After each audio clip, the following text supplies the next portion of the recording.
అందుగాను రోమపత్రిక పరిశుద్ధ గ్రంథంలో నుండి రోమపత్రిక 12వ అధ్యాయము 14వ వచనము అలాగే 19 నుంచి 21 వచనాలు చదువుతాము. జాగ్రత్తగా వినండి. రోమపత్రిక 12వ అధ్యాయము 14వ వచనం అలాగే 19 నుంచి 21 వచనాలు. మిమ్మును హింసించు వారిని దీవించుడు గాని శపింపవద్దు.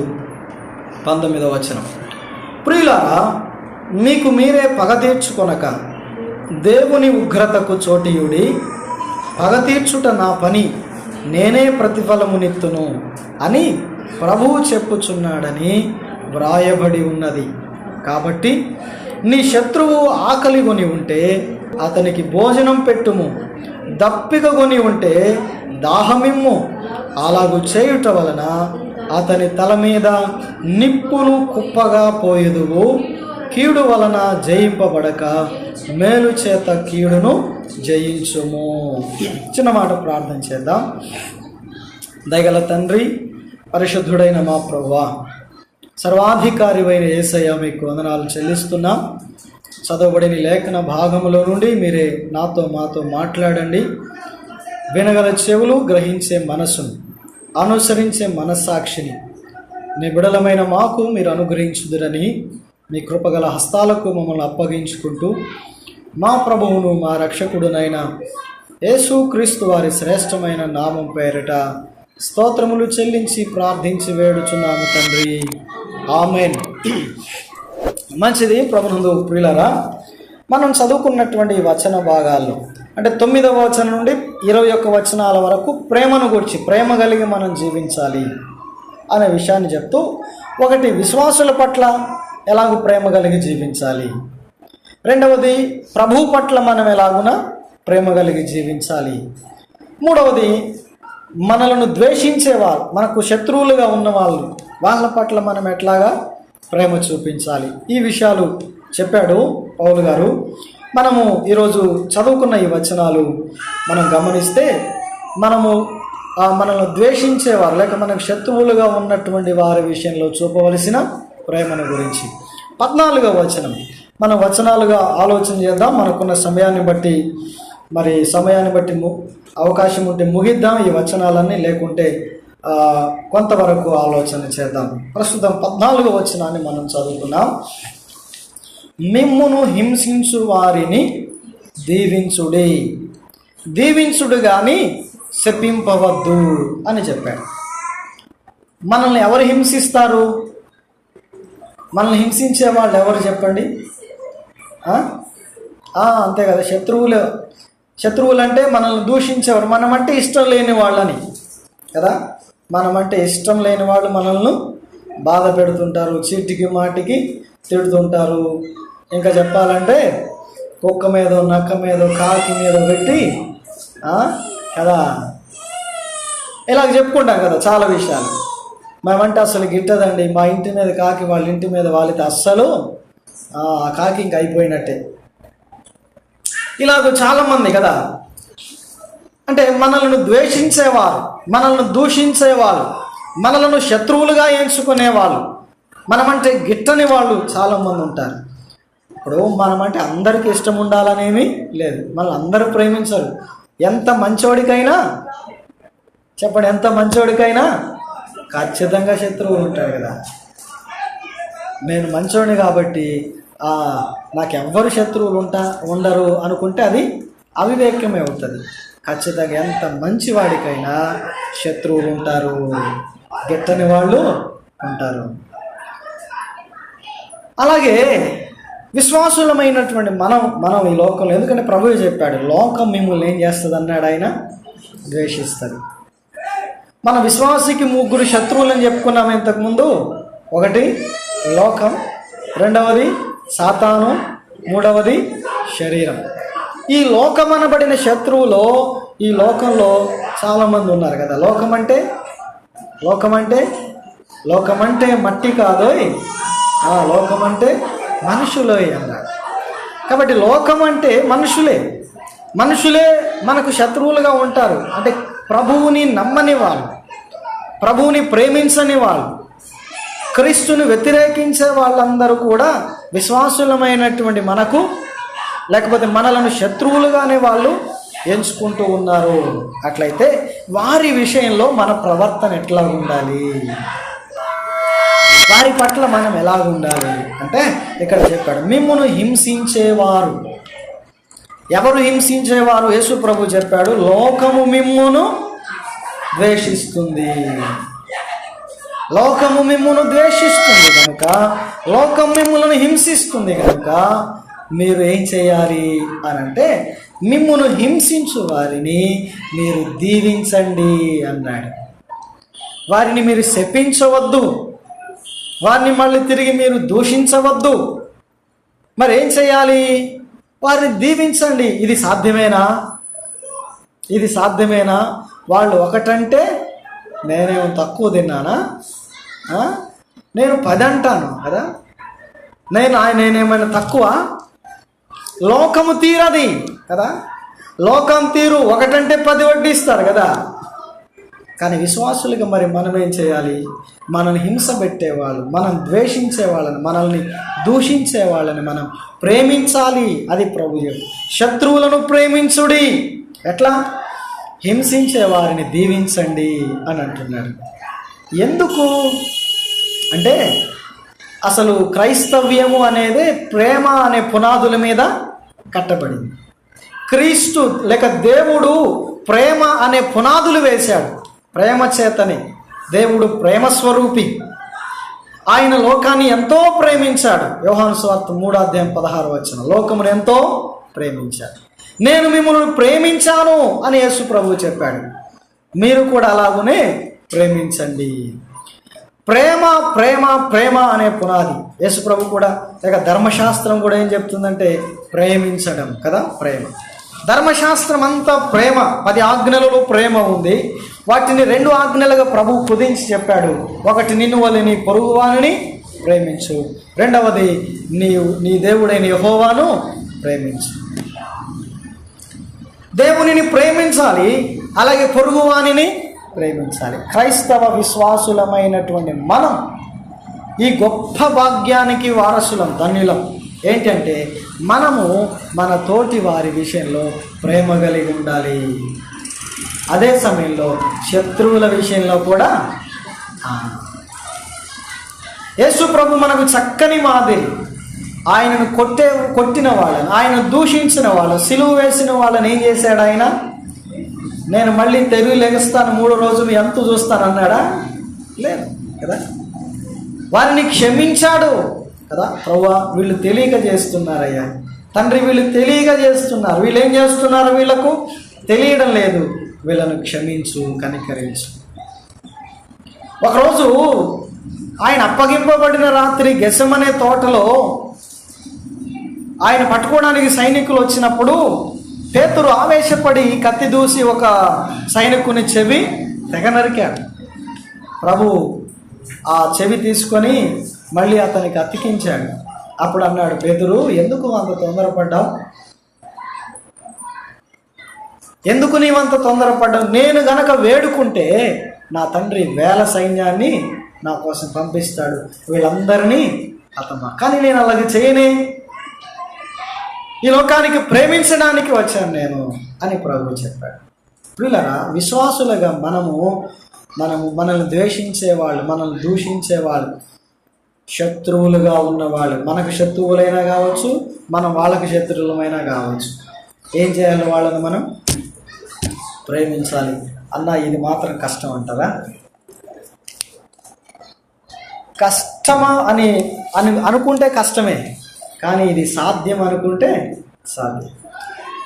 ఎందుకు ప్రేమించాలో ఆ విషయం మనకు అర్థమైతే ఖచ్చితంగా దాన్ని మనం కష్టం అని అనుకో. సహజంగా మనల్ని ఎవరైనా బాధ పెడితే వాళ్ళని మనకు చేయగలిగితే, సాధ్యమైతే అంతకంతా వడ్డించడానికి, రెట్టింపు చేయడానికి ప్రయత్నం చేస్తాం. లేకుంటే వాళ్ళ గతిని గూర్చి, వాళ్ళ నాశనమును గూర్చి కదా మనం ఏం చేస్తామో. కొంతమంది అంటారు కదా, దుమ్మెత్తి పోస్తున్నారని, మా ఉసురు, మా ఏడుపు అంటుంటారే కదా. మా ఏడుపు తగిలి నాశనం అయిపోతాం, ఇలాంటి మాటలు ఉపయోగిస్తుంటారు కదా. కానీ విశ్వాసులుగా మనం అది చేయకూడదు. అది లోకానికి, ప్రభువుని ఎరుగక ముందు అలాగే చేసామేమో, కానీ ఇప్పుడు విశ్వాసులుగా మనం ఎలాగూ చేయకూడదు. ఎందుకో ఇప్పుడు ఒక మాట జ్ఞాపకం వచ్చింది. బైబిల్ గ్రంథాన్ని ధ్యానించే ప్రతి వాక్యంగా నిజంగా చెప్తున్నా, ఇక్కడ నిలబడి ఏ వాక్యం అయితే చెప్తానో అది మా అనుభవంలోకి వస్తుంది. మొదటి నుంచి కూడా శ్రమలను గురించి చెప్పామా, ఖచ్చితంగా శ్రమలు మా జీవితంలోకి వస్తాయని అనుభవిస్తాం ఖచ్చితంగా. ఏదైతే చెప్తామో అదే. మరెందుకు శుభ్రంగా చెప్పుకుని ఉంటే పోయేది కదా, బాగుంటుంది అంటే లేదు, వాక్యం ఉన్నది ఉన్నట్టుగా చెప్పాల్సిందే. చాలా అనుభవించాం. అనారోగ్యాన్ని గురించి, వ్యాధుల గురించి చెప్తామా, మా జీవితాల్లో అవి అనుభవిస్తాము ఖచ్చితంగా. వాక్యం ఏదైతే ధ్యానం చేస్తామో అది అనుభవంలోకి వస్తుంది. అయినా సరే ఈ వాక్యాలు చెప్పక తప్పదు. శత్రువులను ప్రేమించడం, ఇది కూడా అనుభవంలోనే ఉంది. ఇది కూడా మా అనుభవంలోనే ఉన్న మాట. ఇది ఇప్పుడు జ్ఞాపకం చేస్తున్నాం, ఖచ్చితంగా అనుభవిస్తున్నాం. ఇంకా ఇవి అనుభవాలకు ఎదురవుతాయి. ఇప్పుడు చెప్తున్నాం కదా, ఇంకా ఎక్కువ అవుతాయేమో తెలియదు. ఎందుకంటే ఇంకా శత్రువులు ఎక్కువ అవుతారేమో. నీకెవరన్నా శత్రువులు అంటారా? మనల్ని ఇష్టపడని వాళ్ళు, వ్యతిరేకించే వాళ్ళు మనకు ఒకవేళ మనకు కాకపోవచ్చు, వాళ్ళకి మనం ఎలాగుంటాం అంతే. అట్లయితే వాళ్ళ విషయంలో ప్రస్తుతం ఏం చేస్తున్నాం, ఇక ముందు కూడా అదే చేయడానికి. ఎందుకంటే దేవుని వాక్యమే మనలను బ్రతికించేది, నడిపించేది. ప్రభువు ఎందుకు ఈ మాట చెప్పాడు? మిమ్మల్ని హింసించే వాళ్ళను మీరు దీవించండి, వాళ్ళను శపించకండి. చూద్దాం ఎందుకో ఈ విషయాలు. చూడండి, మత్తయి సువార్త 5వ అధ్యాయం, 43వ వచనం. మత్తయి సువార్త 5వ అధ్యాయము 43వ వచనం నుండి 45 వచనం. నీ పొరుగు వానిని ప్రేమించి నీ శత్రువును ద్వేషించుమని చెప్పబడిన మాట మీరు విన్నారు కదా. నేను మీతో చెప్పునదేమనగా, మీరు పరలోకమందున్న మీ తండ్రికి కుమారులై ఉండునట్లు మీ శత్రువులను ప్రేమించుడి, మిమ్మును హింసించు వారి కొరకు ప్రార్థన చేయుడి. ఆయన చెడ్డవారి మీదను మంచి వారి మీదను తన సూర్యుని ఉదయింపచేసి నీతిమంతుల మీదను అనీతిమంతుల మీదను వర్షము కురిపించుచున్నాడు. చాలు. ఇక్కడ యేసుక్రీస్తు ప్రభువు వారు ఈ మాట చెప్తున్నాడు ప్రజలతో. ఏమంటున్నాడు? ఇదిగో మీకు ఇంతకుముందు చెప్పబడింది ఏంటి? నీ పొరుగువాన్ని ప్రేమించు, నీ శత్రువుని మాత్రం ద్వేషించు అని మీకు ఇంతకుముందు చెప్పబడింది. అంటే పాత నిబంధనలు ఈ మాట లేదు. పొరుగువాన్ని ప్రేమించి శత్రువుని ద్వేషించమనే మాట బైబిల్లో దేవుడు ఎక్కడా చెప్పలేదు. కానీ ఆనాటి యూదా మతాధికారులు ఉన్నారే, వాళ్ళు వాళ్ళ బోధల్లో తరచుగా యూదులకు నేర్పిస్తూ వచ్చారు. వాళ్ళు చెప్తూ వచ్చారు, నీ పొరుగువాన్ని నీవు ప్రేమించు కానీ నీ శత్రువుని ద్వేషించు అనే మాట. కానీ ప్రభువు చెప్తున్నాడు, మీరు ఇంతకుముందు ఆ మాట విన్నారేమో, అట్లా కాదు, నేను ఇప్పుడు చెప్తున్నాను వినండి. ఏమంటున్నాడంటే, మీరు మీ శత్రువులను మీరు ప్రేమించండి.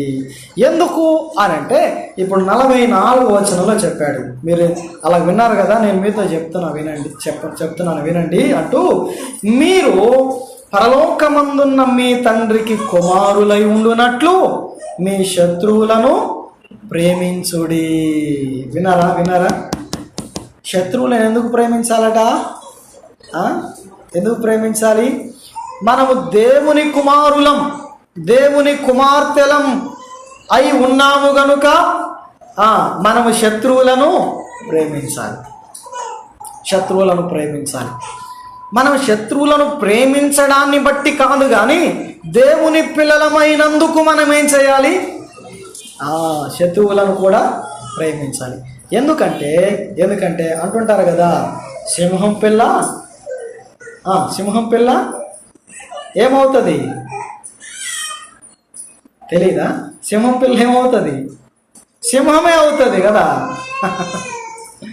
రాజకుమారుడు ఏమవుతాడు అశ్విని? రాజే అవుతాడు కదా. మనుషుల పిల్లలు మనుషులే. అంటే దేవుని పిల్లలుగా కదా, దేవుడు తన పిల్లలను దేవుని పిల్లలుగా, అంటే మనము దేవుని పిల్లలము గనుక దేవుని వలె శత్రువులను ఏం చేయాలి? మిమ్మల్ని హింసించు వారిని ప్రేమించండి, వాళ్ళను మీరు శపించకండి. ఎందుకంటే మనం దేవుని పిల్లలం కాబట్టి. ఎంత గొప్ప ధన్యులమండి, ఎంత గొప్ప ధన్యులం. మనము దేవుని పిల్లలం కనుక మనల్ని హింస పెట్టే వాళ్ళను మనము ద్వేషించం, లేకుంటే శపించం, లేకుంటే వాళ్ళని మరలా తిరిగి హింసించము. కానీ దేవుని పిల్లలము గనుక మనం ఏం చేస్తాం? వాళ్ళను ప్రేమించాలి. విశ్వాసులుగా మనము చేయవలసింది శత్రువుల పట్ల మనం ప్రేమను చూపించాలి. ద్వేషించారా? ప్రతిగా ద్వేషించకండి. దూషించారా? ప్రతిగా దూషించకండి. హింసించారా? ప్రతిగా హింసించకండి. కీడు చేశారా? ప్రతి కీడు చేయకండి. యేసు ప్రభు ఎప్పుడు చెప్పలేదు మీకు కీడు చేసిన వాళ్ళు మీరు కీడు చేయండి అని ఎప్పుడు చెప్పాలి. ప్రేమించమనే చెప్తున్నాడు ఆయన, ప్రేమించమనే చెప్తున్నాడు. సరే, ఎందుకంటే మనం దేవుని పిల్లలమగునట్లుగా, దేవుని పిల్లలం కాబట్టి మనం శత్రువులను ఏం చేయాలి? ప్రేమించాలి. అట్లా కాదు, మనం హింసించే వాళ్ళపైన మనం తిరిగి ప్రతిగా ఏదైనా చేద్దాం అనుకుంటే అప్పుడు ఏమైనట్లు? మనం దేవుని పిల్లలము కాము అన్నట్లే కదా. అర్థమవుతుందా? అట్లయితే దేవుని పిల్లలము కాము అని మన ప్రవర్తన మూలంగా మనము జీవించకుండానట్లు దేవుని పిల్లలము గనుక మనము శత్రువులను ప్రేమించాలి, హింసించు వారిని ప్రేమించాలి. 45వ వచనంలో చెప్పాడు చూడండి. ఆయన అంటే మన తండ్రి చెడ్డవారి మీద మంచి వారి మీద కూడా ఆయన సూర్యుని ఉదయింపజేస్తున్నాడు. అలాగే నీతిమంతుల మీద అనీతిమంతుల మీద ఆయన వర్షాన్ని కురిపిస్తున్నాడు. పక్షపాతము లేకుండా ఆయన ప్రేమిస్తున్నాడు కదా, మంచి వాళ్ళను చెడ్డవాళ్ళను కూడా. అలాగే మన తండ్రి వలె మనం కూడా శత్రువులను ఏం చేయాలట? ప్రేమించాలి. ఇంకా వాళ్ళ కొరకు ఏం చేయాలి? ప్రార్థన చేయండి అన్నాడు. మిమ్మల్ని హింసించే వారి కొరకు ప్రార్థన చేయండి. ఏమని ప్రార్థన చేయాలి? మనం వాళ్ళకి తిరిగి మనం ఏం చేయకుండా, వాళ్ళు మనల్ని ఏం చేయకుండా ఏం చేయాలట? మనం ఏమని చేయాలి? ప్రభువా ఏం చేయాలి? వాళ్ళను చెప్పండి, ఏం చేయాలి? వాళ్ళ నాశనం చేయమని కాదు, వాళ్ళని క్షమించండి కదా. తండ్రి వీరేమి చేస్తున్నారు వీళ్ళెరుగరు, క్షమించమ్మా. స్టెఫన్ ఏం చేశాడు? రాళ్లతో కొట్టి చావగొడుతుంటే స్టెఫను, ప్రభువా తండ్రి వీళ్ళను క్షమించు, కొట్టి చంపుతుంటే క్షమించమన్నాడు. దేవుని పిల్లల లక్షణం అదై ఉండాలి. వారి కొరకు ప్రార్థించడం, వారిని క్షమించమని అడగడం. ప్రభువా వీళ్ళని క్షమించండి, వీళ్ళని క్షమించండి. మన వంతు అది, మన పని అది కదా. ప్రభు మనకి చెప్పాడు అది. అలాగైతే అలాగూ చేయడం. చూడండి, పేతురు రాసిన మొదటి పత్రిక 2వ అధ్యాయం 23వ వచనం. పేతురు రాసిన మొదటి పత్రిక 2వ అధ్యాయము, పేతురు రాసిన మొదటి పత్రిక 2వ అధ్యాయం 23వ వచనం. ఆయన దూషింపబడి బదులు దూషింపలేదు, ఆయన శ్రమ పెట్టబడి బెదిరింపలేదు, న్యాయముగా తీర్పు తీర్చు దేవునికి తన్ను తాను అప్పగించుకొనెను. యేసుక్రీస్తు ప్రభు యొక్క మాదిరి ఇక్కడ మనకు కనబడుతుంది. మన ప్రభు, మన తండ్రి, మన పరలోకపు ప్రభు, ఆయన దూషించబడ్డాడు కానీ మళ్ళీ బదులు దూషించలేదట. ఆయన శ్రమ పొందాడు కానీ, శ్రమ పెట్టబడ్డాడు కానీ, ఇదిగో ఇప్పుడు నన్ను ఇట్లా చేసావు కదా, నీ అంతు చూస్తా, ఇదిగో 10 మందిని తీసుకొని వస్తా అని ఏం బెదిరించలేదు ఆయన, బెదిరించలేదు. ఇంకా ఏం చేశాడు అంటే, న్యాయంగా తీర్పు తీర్చే దేవునికి తన్ను తాను అప్పగించుకున్నాడు. ప్రభువు పిల్లలమై ఉండునట్లుగా మనం వారి కొరకు ప్రార్థించాలి. మనలను హింసించే వాళ్ళ కొరకు వాళ్ళను మనం ప్రేమించాలి. అంతేకాదు ప్రభువు కూడా ఈ మాదిరి మనకు చూపాడు. దూషించే వారిని దూషించలేదు, తను శ్రమ పెట్టేవారిని బాధ పెట్టేవారికి ఆయన ప్రతిగా బెదిరించలేదు, కానీ న్యాయమైన తీర్పును తీర్చే దేవునికి అప్పగించుకున్నాడు అని. అట్లయితే మనము అప్పగించుకోవాలి ప్రభుకు. ప్రభువా, వాళ్ళు నన్ను హింసిస్తున్నారు, వారి విషయంలో నీవు నాకు న్యాయము తీర్చండి. దేవుని న్యాయానికి మనం అప్పగించుకోవాలి. దేవుని న్యాయానికి అప్పగించుకోవాలి. అందుకే వాక్యం జ్ఞాపకం చేస్తుంది, మిమ్మును హింసించు వారిని మీరు దీవించుడి అన్నాడు కదా. 14వ వచనం మనం ఇంకెంతటితో ఆగుదాం. చాలా విషయాలు ఉన్నాయి, కానీ మనం మరొక వచనంలోనికి వెళ్దాం. చూడండి, ఇప్పుడు 19వ వచనంలోనికి వద్దాం. ప్రియులారా, మీకు మీరే పగ తీర్చుకొనక దేవుని ఉగ్రతకు చోటీయుడి. పగ తీర్చుట నా పని, నేనే ప్రతిఫలమిత్తును అని ప్రభువు చెప్పుచున్నాడని వ్రాయబడి ఉన్నది. ఇవి శత్రువుల పట్ల మనము వాళ్ళ పట్ల కలిగి ఉండవలసిన ప్రేమను గురించి చెప్తున్నాడు. ఒకటి, మనల్ని హింసించే వాళ్ళను మనం ఏం చేయకూడదు, దూషించకూడదు కదా, వాళ్ళను దీవించాలి, శపించకూడదు అన్నాడు. ఎందుకు? మనం దేవుని పిల్లలం కనుక. ఎందుకు అంటే మనము దేవుని తీర్పుకు అప్పగించుకోవాలి. దేవుడు న్యాయవంతుడు కాబట్టి దేవుడే మనకు న్యాయం చేస్తాడు. అప్పుడప్పుడు అంటాం, నేను ఏమనలేదయ్యా, అన్యాయంగా నన్ను, అవునా, ఇట్లా ఇన్ని మాటలు, నేనేమీ చేయలేదు, అన్యాయంగా, అవునా, అటైతే నీవు ప్రతిగా ఏమి చేయకు, ప్రభువుకు అప్పగించు. దేవుని పిల్లలుగా మనం చేయాల్సింది. 19వ వచనం అంటాడు, మీకు మీరే పగ తీర్చుకొనక అన్నాడు. మీకు మీరే పగ తీర్చుకోవద్దు, కానీ ప్రభువుకు అప్పగించండి అన్నాడు కదా. దేవుని ఉగ్రతకు చోటివ్వండి, దేవుని కోపానికి చోటివ్వండి, అవకాశం ఇవ్వండి. మీరు కోప్పడకండి, మీరు పగ తీర్చుకోవద్దు ప్రతిగా. దేవుని ఉగ్రతకు చోటివ్వండి. ఎందుకంటే ప్రభు చెప్పాడు, మీ పని కాదని. ఏది? పగ తీర్చుట మీ పని కాదు, ప్రతిఫలం ఇచ్చేవాడను నేనే అని ప్రభువు చెప్పాడు. కనుక మీకు మీరే పగ తీర్చుకోవద్దు అని చెప్పాడు.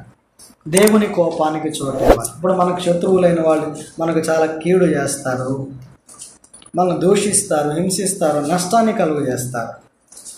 ప్రతిగా రెట్టింపుగా మనం చేయకూడదు. అదే ప్రభు చెప్తున్నాడు, మీకు మీరే పగ తీర్చుకోవద్దు, మీకు మీరే ప్రతీకారము చేయొద్దు. ఒకవేళ మనం అలాగ చేస్తే ప్రభు ఇలాగే ఉంటాడు. ప్రభువుకి అప్పగిస్తామో అప్పుడు ప్రభువు ఆయన తన పని జరిగిస్తాడు. దేవుని పిల్లలమైన మనం గమనించాలి, మనము మన శత్రువుల పట్ల మనము ప్రేమ కలిగి జీవించాలి. అందులో భాగం ఏంటంటే మనం తిరిగి పగ తీర్చుకోవద్దు. మనం దూషిస్తున్నారా, ప్రభు చూడయ్యా అని ఆయనకి చెప్పాలి. వాళ్ళు మనల్ని హింసిస్తున్నారా, ప్రభు ఒకసారి వాళ్ళని చూడయ్యా అని ఆయనకి చెప్పాలట. మనం ఏం చేయకూడదు. ఎందుకంటే అంటుంటారు అప్పుడప్పుడు, మనం ఏదైనా చేస్తే కనపడుతుందట కదా. ఏమన్నంటే కనబడుతుంది, వినబడుతుంది. కానీ దేవుడు చేస్తే అది కనబడదు, వినబడదు, ఎవరికి అర్థం కాదు కదా. అందుచేత మేము మా జీవితంలో నేర్చుకున్నది ఏమంటే, మమ్మల్ని దూషించే వాళ్ళను, ద్వేషించే వాళ్ళని ఏమైనా అండి, మేము ప్రతిగా ఏమీ అనకూడదు, ప్రభువుకి అప్పగించాలి. మా జీవితంలో మేము కనులారా చూసాము, ఇది అనుభవించాము. దేవుడే వాళ్లకు ప్రతిఫలం ఇస్తూ వచ్చాడు, దేవుడే వాళ్లకు ప్రతీకారం చేస్తూ వచ్చాడు. ఈ వాక్యాన్ని బట్టి, ఈ వాక్యం మాకు తెలిసిన తర్వాత మేము దేవునికి అప్పగిస్తూ. చాలామంది అంటారు, అన్న ఎందుకు ఊరికే మౌనంగా ఉంటావు, ఎందుకు అట్లా వదిలిపెట్టావు, ఎందుకు వదిలేసావంటే దేవుడే చూసుకుంటాడని చెప్పిన సందర్భాలు చాలా ఉన్నాయి. దేవుడు చూసుకుంటాడు. దేవుడు తప్పకుండా న్యాయము తీరుస్తాడు. దేవుడు ప్రతిఫలం ఇస్తాడు. ఎంతోమంది జీవితంలో ఇవి జరిగించబడ్డాయి. అందుచేత పగ తీర్చుకోవడం మన పని కాదు. మనకు అన్యాయం చేశారని వాళ్ళని ఏదో చేయాలనుకోవడం మన పని కాదు. మనం దూషించాలని ప్రతిగా దూషించడం మన పని కాదు. అవునా? చాలామంది అంటుంటారు, ఇట్లా అన్నా అట్లా అన్నా ప్రభువే చూసుకుంటాడు. ఎక్కడిది ఈ సహనం? ఎక్కడిది అంటే ప్రభువుని బట్టి కదా అంటుంటాం. ఏం మనకంత రోషం లేదా? అంత చేతగాని వాళ్ళమా? శరీరంలో ఉన్నాం, మేము ఉప్పు కారాలు తింటున్నాం అంటుంటాం కదా. అట్లయితే ప్రభు అంటాడు, సర్లే మీరే చూసుకోండి, నేను ఎందుకు అంటాడు. వీళ్ళరా ప్రభువుకి అప్పగించుకోవడం మనం నేర్చుకోవాలి. ఎందుకంటే మనం ఇందాక చూసాం కదా, ఆయన న్యాయముగా తీర్పు ఇచ్చేవాడు. దేవుని న్యాయమైన తీర్పు మన జీవితంలో రావాలి అంటే మనం మౌనంగా ఉండాలి. మనం ప్రభువుకి అప్పగించుకోవాలంతే. ప్రభు కాసేపు నువ్వు అట్టుండి నేను చూసుకుంటా ఇలా అవ్వారం అంటే ఆయనకి అంతే ఉంటాడు కదా. మన వల్ల ఏమీ కాదు, మన వల్ల ఏమీ కాదు. ప్రభువుకు అప్పగించుకుంటే ప్రభువే ప్రతిఫలం ఇస్తాడు. ప్రభు అంటున్నాడు, పగ తీర్చుట నా పని, నా పని, నేను ప్రతిఫలం ఇస్తాను, నేను ప్రతిఫలం ఇస్తాను. ఈ మాట చెప్తుంటే ఒక మాట గుర్తు వచ్చింది మిమ్మల్ని కొంచెం అలర్ట్ చేయడానికి. ఒకసారి అడుక్కునే వాళ్ళు వస్తారు కదా, వీళ్ళమ్మటి అమ్మ ధర్మం చేయండి అని. అలాగే ఒక ఇంటికి వచ్చాడట. ఒక ఇంటికి వస్తే ఆ ఇంట్లోంచి ఇంటి కోడలు వచ్చింది బయటికి. అమ్మ ధర్మం చేయండి అంటే, ముందు వస్తానని లోపలికి పోయి ఒక సోలడు బియ్యం తీసుకొచ్చి అడుక్కునే ఆయనకు పోసిందట. అలాగ పోస్తున్నప్పుడు పోయడానికి వస్తుంటే వాళ్ళ అత్తగారు బయట నుంచి ఇంట్లోకి వస్తుందట. ఇంట్లోకి వస్తా, హే ఏదైనా చేస్తే నేను చేయాలి కానీ నువ్వెవరు చేయడానికి పోలోనికి అందట కదా. లోపలికి అందట. ఆమె కోడలు లోపలికి వెళ్ళిపోయింది, అత్తగారు కూడా లోపలికి వెళ్ళిపోయింది. అట్లయితే ఈ పాపం అట్లాగే ఉన్నాడు వాకిల దగ్గర. అంటే ఆ కోడలు గారు కాదు అత్తగారే చేయాలి అన్నట్టుగా. ఎంతసేపటికి రావట్లేదు, అమ్మ అమ్మ అని కాకేస్తున్నాడు. బయటకు వచ్చిందట ఆమె. ఏంటే అంటే, అమ్మ ధర్మం చేయండి అమ్మ, మీ కోడలు చేస్తే మీరు చేస్తారని చెప్పారు కదంటే, నేను చేస్తానని నీకు చెప్పానా? ఏదైనా చేస్తే నేనే చేయాలి, అది ఎవరిది చేయడానికి ఓ ధర్మం లేదేం లేదన్నట కదా. అంటే తాను చేయలేదు, ఏమంటారంటే చేస్తే నేను చేయాలి కానీ ఇంకొకరు చేయడానికి వీల్లేదు అన్నట్టుగా కాకుండా, మనము మన విషయంలో కదా, మన శత్రువుల విషయంలో పగ తీర్చుట మన పని కాదు. అది ఎవరి పని? దేవుని పని. కాబట్టి ప్రభువుకు మనం అప్పగించుకోవాలి. ఎందుకనంటే చూడండి, ద్వితీయోపదేశకాండం 32వ అధ్యాయం 35వ వచనం చూడండి. దేవుని కోపానికి మనం చోటివ్వాలి, ఆయనకు మనం అవకాశం ఇవ్వాలి అన్నాడు. ద్వితీయోపదేశకాండం 32వ అధ్యాయం 35వ వచనం. పగ తీర్చుటయు, దానికి పైన ఇంకొక మాట ఉంది కదా, వారి కాలు జారు కాలమున పగ తీర్చుటయు ప్రతిఫలం ఇచ్చుటయు నావే. వారి ఆపద్దినము సమీపించును, వారి గతి త్వరగా వచ్చును. ఇక్కడ ప్రభు అంటున్నాడు, పగ తీర్చుట నా పని, ప్రతిఫలం ఇవ్వడం కూడా అది కూడా నా పని. ఆయన ఎలాగిస్తాడట? వారి కాలు జారు కాలమున, వారి ఆపద్దినము సమీపించేటట్లు చేసి వారి గతి త్వరగా వచ్చినట్లు చేస్తాడు. అంటే దేవుడు పగ తీర్చే విధానం ఎట్లుంటుందంటే, వారి కాలు వారి జారేటట్లుగా. అంటే అంటుంటారే, ఎవరు తవ్వుకున్న గోతిలో అదే దేవుని తీర్పు అంటే. హామాన్ అనేవాడు మొర్దుకైని ఉరిదీయించాలని 50 అడుగులెత్తు ఉరికంబాన్ని తయారు చేయించాడు. చివరికి దాని మీదే వానికి ఉరి తీయబడింది. ఎవడు తవ్వుకున్న గొయ్యి వాడే పడతాడు కదా. ఎవడు చేసిన కర్మ వాని నెత్తి మీదకి వచ్చేటట్లు చేయడం దేవుని పని, అది మన పని కాదు. కాబట్టి ప్రభువుకు అప్పగించుకోవడం, పగ తీర్చుటం అనే పని కాదు. ప్రభు అన్నాడు, వారి కాలు జారేటట్లు చేస్తాను, అంతేకాకుండా వారికి ఆపద దినము సమీపించేటట్లు చేస్తాను. వారి గతి త్వరగా వచ్చేటట్లు చేస్తాను. ఎలాగ చెప్పుకున్నాం, వారి కాలు జారి కాలం, ఆపద కాలం, వారి గతి త్వరగా వచ్చేటట్లు ఆయన చేస్తాడు. మనం కలుగు చేసుకుంటే అది సాగుతుంది కదా, వాయిదాలు పడుతుంది కదా, సంవత్సరాలు పడుతుంది. ప్రభు కలుగు చేసుకుంటే చెప్పండి, రెప్పపాటు కదా, రెప్పపాటు. మనమైతే సంవత్సరాల తరబడి కనిపెట్టాలి, అది అప్పటికి అవుతుందో లేదో తెలియదు. ప్రభువుకి అప్పగించుకుంటే ఎంత అద్భుతమైన తీర్పు తీరుస్తాడు ఆయన. అందుచేత పగవారి విషయంలో, శత్రువుల విషయంలో మనము ప్రభువునకు అప్పగించుకోవాలి. ఎందుకంటే అది ఆయన పని.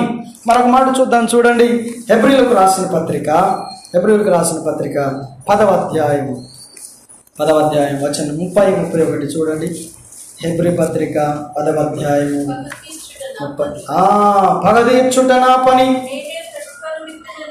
నేనే ప్రతిఫలమిత్తునని, ప్రభువు తన ప్రజలకు తీర్పు తీర్చుననియు చెప్పిన వారిని ఎరుగుదుము కదా.